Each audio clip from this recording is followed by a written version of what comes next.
What's up, everybody? Welcome to today's video. In today's video, we will be going over what I believe is the best beginner's deck. Requested by Albert is God on my last video. So make sure to comment in this video if there's any requests that you might have, and I will go ahead and play upon your request. Let's see. So today's deck will be Elves. And in my opinion, Elves is somewhat of a beginner's deck. It is very easy to play as most of your creatures are like, max 3 drops, 1 drops, 2 drops, and 3 drops. And your goal with this deck is to overpower your opponent with your creatures. You have creatures like Elvish Archdruid who give other elves +1/+1. And you have creatures like Elvish Visionary so that you can continue to play the game. When they come into play, you'll draw a card. And then you have creatures that help you go wide, like Dwayne's Elite. With this card, when he comes into play, you get another 1/1 green creature. And then you have Mana Dorks, which help you get your 3-drop creatures out by turn 2, like Honor Elves, and I believe that's the only one here. But when you start to go low on Steam, you do have other cards like Collected Company and Lead the Stampede that help you go and search for more of those creatures, making this deck a very strong deck to play. And it continues to run with Steam, which makes it that much better. So let's go ahead and give it a match here so that you guys can see what it's like to play this deck. I haven't played it in a while, so I have it down here. Here it is, Elves. So this deck is honestly a very fun deck to play. I really do suggest you playing this deck as a beginner's deck. And then today, let's see, we're going to be playing Historic Rank. There it is. So yeah, I do recommend you guys playing this deck. It's a very easy deck to play, very strong deck at that, and a very easy deck to build. It doesn't cost very much, so that puts you in a really good position if you're just trying to enter into playing Magic. Let's see. Okay, so when you're playing Magic, what you don't want is to have a one land hand. This hand would be no good. I'm waiting on my opponent. I mean, if I had this and a Elvish Druid, or no, not an Elvish Druid, Atlanta War Elf, then maybe this hand would have been a little bit more of a keep. Just because I also have Paradise Druid, which also lets me add 1 mana, and it has Hexproof, which, there it is right there, Hexproof. A player or permanent with Hexproof can't be targeted spells or abilities. So that just means that they can't kill your creature. But sadly, I will not be keeping this hand, and this is actually a way better hand. We got a Forest, a Blooming Marsh, and a Lana War Elves. So we will keep this. And because I did the mulligan, I have to return at least 1 card in my hand back to the bottom of my library. So for now, I will go with Lead the Stampede, because I have 4 other cards that help me search for decks here, or for creatures here. Alright, so I will start with the Blooming Marsh just because if you have 3 or more lands, then this land would typically come in tapped, but since there's 3 or less, it'll come in untapped. As said here in the text, Blooming Marsh enters the battlefield tapped unless you control 2 or fewer other lands. Okay, so now we are here in turn 3. So now I have, well, turn 2, but I have 3 mana sources. He only has 2. By the time he gets in his 3rd turn, he will have 3. So I have 2 options. I can either go wide, draw a card, and have another mana source, or go ahead and play an Elvish Archdruid, which will pump my creature 1 by 1. So I will go with the Elvish Archdruid because he also has a second ability, and that's add 1 green mana source for each elf I control. So I have 1, 2. So when I tap him, he will give me 2 mana. Okay, let's go. Now I have Collected Company here. So what I will do to try to go wide on my opponent is I will play Dwayne's Elite. When he comes into play, he will give me another creature, which and then gives our Elvish Archdruid another mana, 2 other mana. So now when I tap him, he will create 4 mana here, enough for Collected Company. And when I cast Collected Company, it goes and finds, I can look at the top 6 cards in my library and play 2 creatures with a total converted mana cost 3 or less, which is basically every creature in my deck. So for now, what I will do is I will not attack. I will go ahead and pass turn. And reason I'm not attacking is because I want my creatures We will not fail. to become stronger. So I need more what people call lords. Right? So once I have another lord, like another elvish archdruid or one of my other elves that pumps these, then my creatures will be stronger than his and I can make the attack. So let's go ahead and do the Electric Company and see if I can find him. Here's another one, Imperious Perfect, so that's definitely going in. And this is a tough one, right? Because I can cast this one and it automatically makes my creatures 5/5 plus they get the buff. So I can either go this route, I can go wider, or I can draw another card. But for this example, go ahead and kill. Oh, and here's another one. So let's go ahead and play this bad boy. So I can now activate his ability because I have 1, 2, 3, 4, 5, 6, 7. I have 7 elves, and so he can create 7 mana, which I need 4, 5, 6. I need 6 mana to make his ability work. So let's go ahead and activate his ability. He's going to make all my elves 5/5s, and then on top of that, they're going to get the +1/+1 from the others.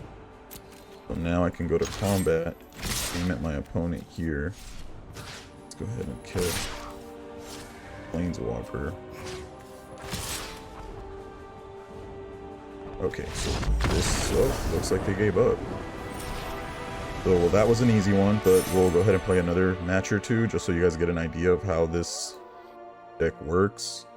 And for those of you who don't know what Planeswalkers are basically like a second player with special abilities that sometimes enable the players to get ahead, and sometimes they're just, you know, not the best of options.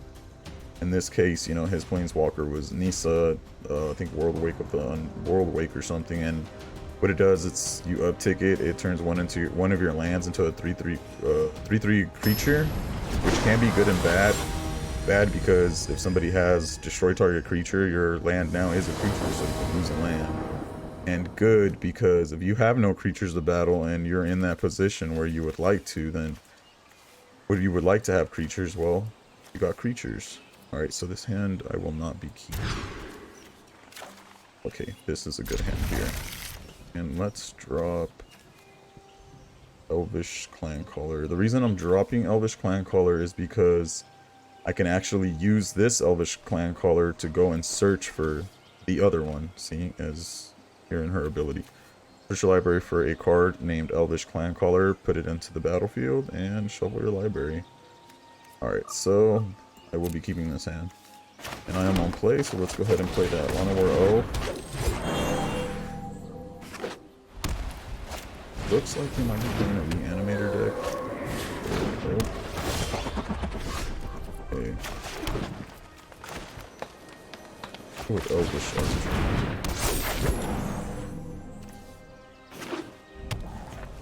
Glacial Forest. Oh, this might not be the best of decks to play against, but let's find out. Has a 2/2 flyer. This is an enchantment. Enchant creature, gets +1/+1 and has flying. Okay, let's see here. I think I go ahead and sit this one out. Well, no. I'm gonna get in there with Llanowar Elf.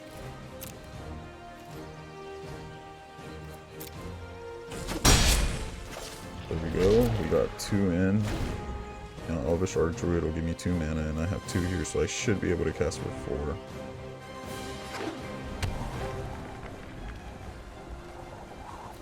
Ornithopter, Selfless Savior. Oh, giving it a +1/+1 and flying. Going overhead. Let's hope he doesn't have a counter spell. It could have a. Oh no, he does not. He's actually cycling out and grabbing more cards. Okay. So I'm sure he'll hit me for 4.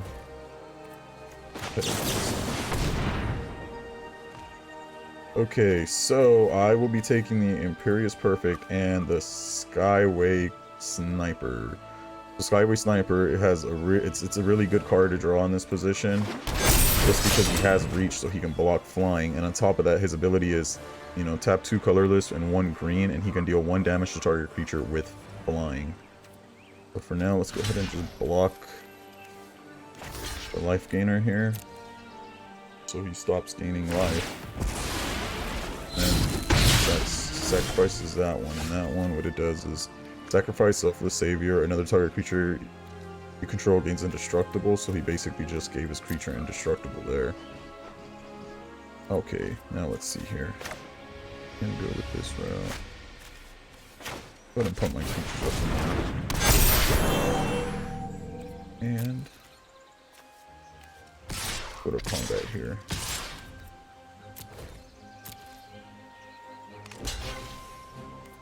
Only reason I did not tap this guy to attack is because I plan on sniping his guy here.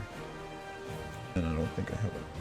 But, so then what I will do here instead is go grab some creatures.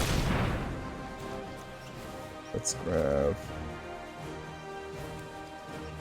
a War Visionary. Alright. Play the Elite here, so that should give him 2 creatures. Only has 1. But let's see what his play here is.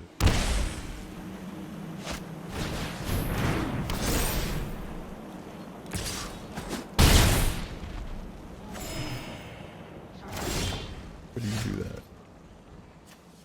He doesn't know I have this in hand, so let's go ahead and play this. Go ahead and play the other one. And this should be game. I should be able to just use his ability here with all my creatures, make all my elves 5/5s, and then they pump each other. So let's go ahead and go for game here. 6 attacks. Should be way more than enough damage.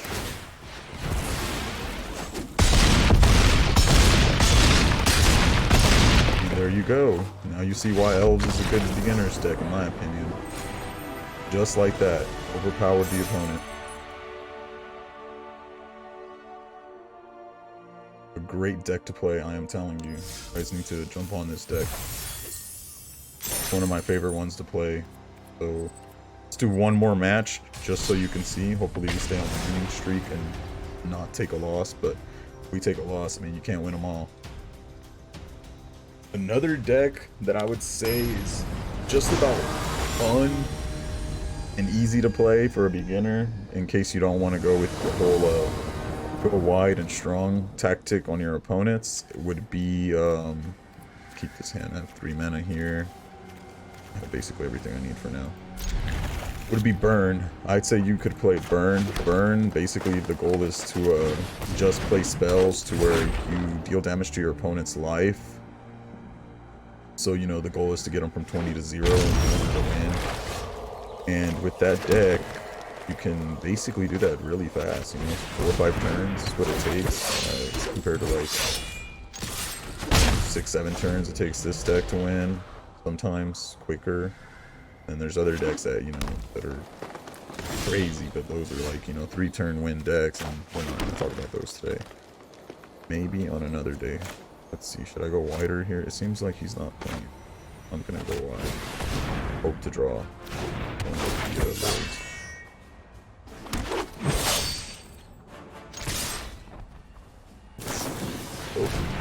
Oh, okay, so he's playing a ramp deck here, and his goal is to probably outperform him with, I don't know what, but we will see.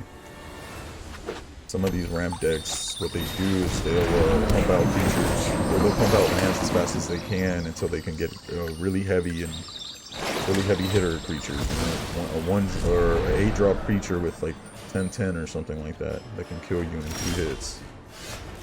Alright, let's see if we can get away with this one. I like to pump them.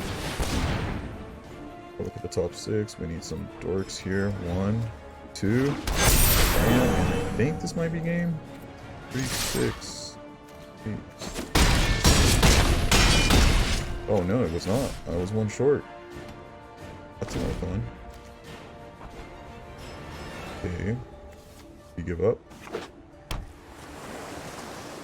3, 4, 5, 6. 6 mana. Yeah, once you start playing this game more and more, it'll just become easier to play. You'll get an understanding of what cards they may play against you. It's just like right now, the thing I fear the most is an 8-drop Ugin. And Ugin's ability is you can go -3, and he's a planeswalker. You can go -3 and basically sacrifice all of them. Yeah, he's done. He just quit. Well, there you go. I mean, you saw what this deck can do. It is a very, very strong deck and very, very easy to play. I recommend that you guys pick up this deck and start playing it, honestly. If you want to get into Magic, this is a good way to have confidence in the deck that you play and not worry about losing as a new player all the time, because, you know, that's what could happen to some people. I remember the first time I played Magic, I played and lost my match, and I was just devastated. And I went to like a shop, you know, hopefully they open shops soon so we could start playing in the shops. But I went to a shop to go play, and it sucked, man. I went in there with my janky deck. I didn't know what was going on with other players or in the, you know, in the professional status, and it was sad. I got destroyed. I went in thinking my deck was probably the best deck that I can play or the best deck out there, and it's very sad. But with this deck, you will definitely not experience anything like that. So go ahead and put it out there, play it, give it a shot. If you don't like it, then comment, like, subscribe, and I will definitely play another deck that you guys might want to see me play. Thanks for watching this or listening. Have a good day.